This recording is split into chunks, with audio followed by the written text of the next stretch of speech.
बांग्लादेश में गिरफ्तार इस्कॉन के सन्यासी चिन्मय कृष्ण प्रभु के वकील रविन्द्रनाथ घोष इलाज के लिए इन दिनों बैरकपुर आए हुए हैं।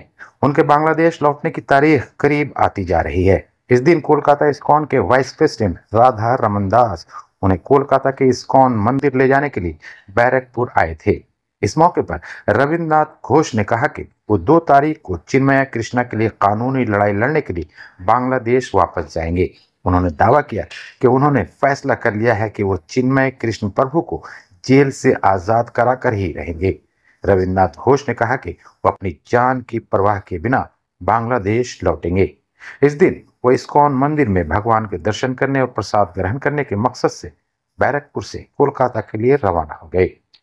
ওনাকে আজকে নিয়ে যাচ্ছেন কি আছে প্রবলেম? উনি মন্দিরে যাবেন আজকে মন্দিরে। আপনি নিজে নিতে এসেছেন চিন্ময় প্রভুর জন্য উনি যে লড়াই করছেন এটাকে কি বলবেন? He is a brave person. উনি নিজে হি ডিসাইডেড টু ফাইট। উনি নিজে ফাইট করছেন। Is a brave person. তো বাংলাদেশে ফিরে যাচ্ছেন, কতটা পাশে থাকবেন আপনারা? আমরা একটু লেট হয়ে গেছি। উনি অত্যন্ত ভালো মানুষ, সাহসী মানুষ। উনি প্রথম থেকেই পাচ্ছি এবং সবসময় আমাদেরকে হেল্প করে। আজকে কলকাতার ইস্কন মন্দিরে যাবেন, কি হবে সেখানে? কি সেখানে খাওয়া দাওয়া মানে প্রসাদ। দেশে কবে ফিরছেন? আশীর্বাদ নিতে। প্রভুর আশীর্বাদ তো লাগবেই, প্রসাদ নেব, প্রভুকে মুক্ত করবই, এটা আমাদের ডিটারমিনেশন। দেশে কবে ফিরছেন?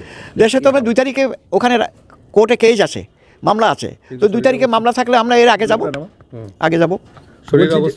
শরীর অবস্থা ভালো না, তারপরেও যাব চিন্তা করেছে। ঠিক আছে, ধন্যবাদ। বলছি যে কি আশঙ্কা কোনো কিছু করছেন? না, আমি আশঙ্কা করি না। যে আক্রমণ করতে পারে না, বিভিন্ন লেখালেখি হচ্ছে, ওইটা আই ডোন্ট কেয়ার। আমাদের মূল কথা হলো আমরা মানুষের সেবা করি, সেবা করতেই থাকবো। আমি কোনো পলিটিক্যাল আইডেন্টিটি আমার নাই, আপনারা তো জানেন। 2 তারিখ কি দাঁড়াচ্ছেন?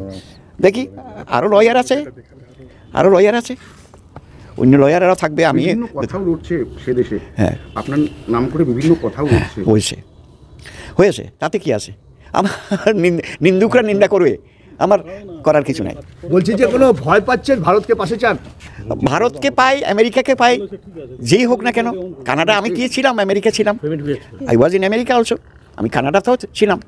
আমি সারা জীবন লড়াই করেছি, এখনো যার জন্য যেই নিগৃহীত নিপীড়িত তার জন্য আমরা এদেশে এসে সেদিনকে মায়াপুর গেছেন, আজকে কলকাতার ইস্কনে যাচ্ছেন, কি বলবেন আজকে? না, দ্যাটস গুড। এবং হ্যাঁ, মায়াপুরও আমার খুব সমাদর করেছে। আমি মন্দির ঘুরে দেখলাম। রাধারমণজি নিজে এসেছেন আজকে আপনার সঙ্গে দেখা করতে। ওইটা তো আমার একটা is is the opportunity for me. বাড়ি থেকে এসে নিয়ে যাচ্ছেন। হ্যাঁ। বলছি যে এই যে আপনি যাবেন, কবে যাচ্ছেন বাংলাদেশ? আমি তো এখন এইমসে চিকিৎসাধীন আছি। ডাক্তার যেদিন আমাকে সুস্থ হতে বলবেন সেদিন চলে যাব। 2 তারিখ কি দাঁড়ানো হচ্ছে না? আমি সেটা তো দাঁড়ানোর জন্য আমি না দাঁড়ায় আরও লয়ার আছে, এরা সোমিনেন্ট লয়ার, তাদেরকে দাঁড় করিয়ে দেবো। আপনি থাকবেন? আমি বললাম তো, আমি যদি অসুস্থ থাকি হয়তো থাকবো না, যদি অসুস্থ না হই আমি চলে যাব। ডিটারমিনেশন। কোনো ভয় পাচ্ছেন? না, আমার ওই মুহূর্তে কোনো ভয় নেই। আজকে প্রভুর ওখানে যাবেন, সেখানে প্রসাদ নেবেন। তারপর আরেকটা অনুষ্ঠান আছে, সেখানে যেতে হবে। ওই যে হাইকোর্টের যে লয়াররা ইনভাইট করেছে। হাইকোর্টে, কলকাতা হাইকোর্টে, সেখানে যাবেন। হ্যাঁ। সেলিব্রিটি লাগে নিজেকে? হ্যাঁ, সেলিব্রিটি লাগছে। হ্যাঁ, যারা বাংলাদেশের সংখ্যালঘুদের জন্য কাজ করেছে তাদেরাই নিমন্ত্রণ করেছে। এখানে ওই তথাগতরা থাকবেন, ওই যে উনিও থাকবেন। ধন্যবাদ।